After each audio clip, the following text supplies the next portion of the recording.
मुख्तार अंसारी कितना बड़ा माफिया था, उसका असेसमेंट क्या था, गैंग लीडर क्या था, किस तरह से आपने असेसमेंट किया था उसका, क्योंकि उसके भी सिलसिलेवार तरीके से क्लोज एसोसिएट मारे गए।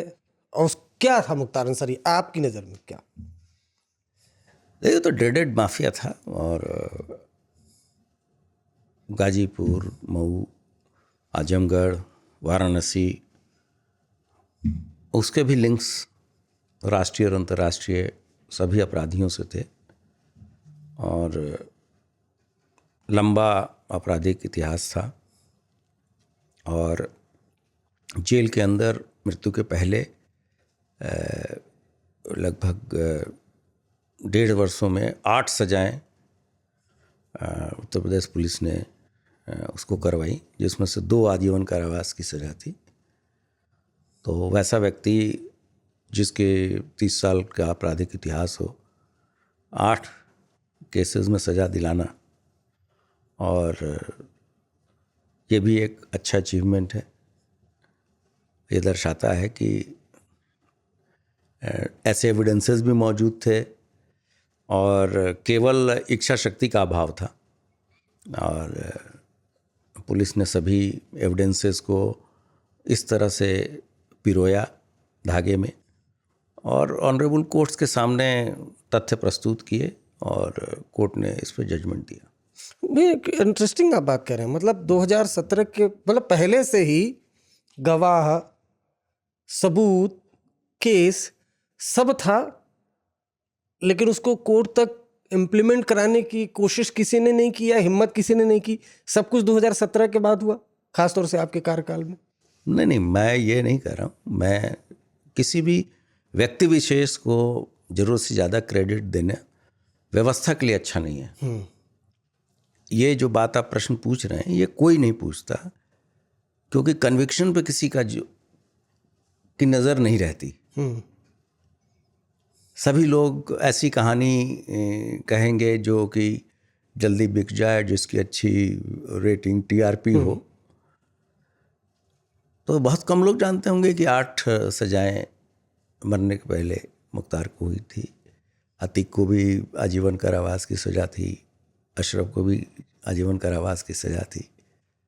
और केवल यही नहीं, मैंने कहा कि इसमें जो 68 माफिया थे, उनके गुर्गे थे, उसमें लगभग 120 लोगों को सज़ा हुई है। और ऑपरेशन कन्विक्शन नाम का एक की योजना चल रही है, जिसमें महत्वपूर्ण और हेनियस ऑफेंसेस, जो जघन्य अपराध होते हैं, उसको आइडेंटिफाई करके डीजी ऑफिस से की मॉनिटरिंग की जाती है। तो जब तक मैंने चार्ज छोड़ा था, उसमें लगभग 1.25 लाख लोग कन्विक्ट हो चुके थे। अब तो उसकी संख्या लगभग 2-2.5 लाख पहुंच गई होगी। वही उसका भी एक बहुत बड़ा असर समाज में और समाज के हर एक वर्ग में पड़ता है कि अब कार्रवाइयाँ सही हो रही हैं, और यही एक अच्छे सिस्टम में, एक प्रजातांत्रिक व्यवस्था में, अगर कन्विक्शन की श्योरिटी अगर हो जाए, तो अपराधों पे इसका बहुत बड़ा असर पड़ता। आ जाते हैं मुख्तार की मौत पर। परिवार के लोग, बहुत से लोग सवाल उठाते हैं कि उसको मार दिया गया, जेल में मरवाया गया, कोई कहता है स्लो पॉइजन दिया गया। आप क्या मानते हैं? नहीं, मैं तो एक सामान्य नागरिक की तरह यही देखता हूँ कि वो जेल के अंदर था, वो जुडिशियल कस्टडी में था, पुलिस का उससे कोई लेना देना नहीं था। जेल के अंदर जो घटना हुई, उसकी सारी जो वैधानिक कार्रवाई थी, वो उस समय जेल प्रशासन ने कराया, जैसे कि पोस्टमार्टम है, पैनल ऑफ डॉक्टर्स हैं, वीडियोग्राफी है। बाद में वो सारे डॉक्यूमेंट्स भी फैमिली मेम्बर्स को मुहैया करा दिया गया, और रिकॉर्ड्स बताते हैं कि 50 से अधिक बार उसको समय समय पे सभी मेडिकल एड भी जेल प्रशासन के द्वारा मुहैया कराई गई थी। और घर वालों का खुद भी का एफिडेविट विभिन्न कोर्ट्स में है कि वो किन तरह की बीमारियों से सफ़र कर रहा था। ऐसी चीज़ कुछ नहीं हुई कि जो अचानक हो गई, या बीमारी नहीं थी, कुछ भी नहीं था, ऐसी कोई बात नहीं थी। तो लोग केवल जो पसंद करते हैं वही सुनना चाहते हैं या उसी पे कहानियाँ गढ़ते हैं। उसको भी आप पंजाब से लेकर आ गए थे? नहीं नहीं, वो तो एक कानूनी बात थी। आपने ये भी सुना होगा कि पंजाब में विथहोल्ड करने के लिए वर्तमान सरकार उसकी भी जांच करा रही है। जांच करा रही है। तो ये चीज़ें तो सभी चीज़ें पब्लिक नॉलेज में है और ऑनरेबल सुप्रीम कोर्ट तक